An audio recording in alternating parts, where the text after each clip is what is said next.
আজি আমাৰ নেপকাছৰ যিটো চুনচালিত যি বনভোজৰ আয়োজন হৈছে, ইয়াত সবেই নিজৰ নিজৰ প্ৰতিভা প্ৰকাশ কৰি এই সময়খিনি মধুময় কৰি তুলিব লাগে আৰু চিৰস্থায়ী যুগমীয়া কৰিব লাগে।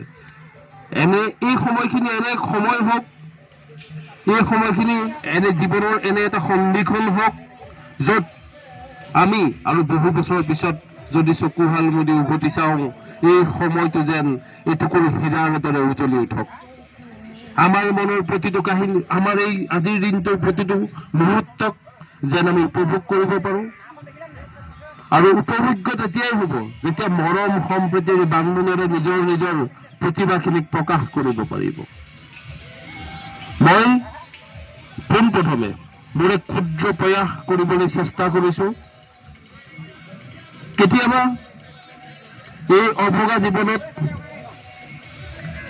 ক্ষণিকৰ বাবে ৰৈ চাওঁ, জীৱনটোত কি পালো আৰু কি হেৰুৱালো, কি পাব বিচাৰিছিলো আৰু কি বিচৰাত নাছিলো।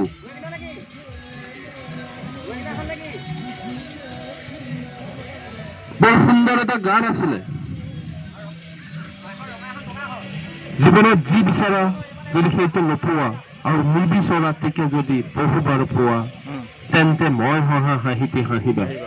আমি হাঁহিব লাগিব, সেয়েহে আমি জীয়াই থাকিব লাগিব।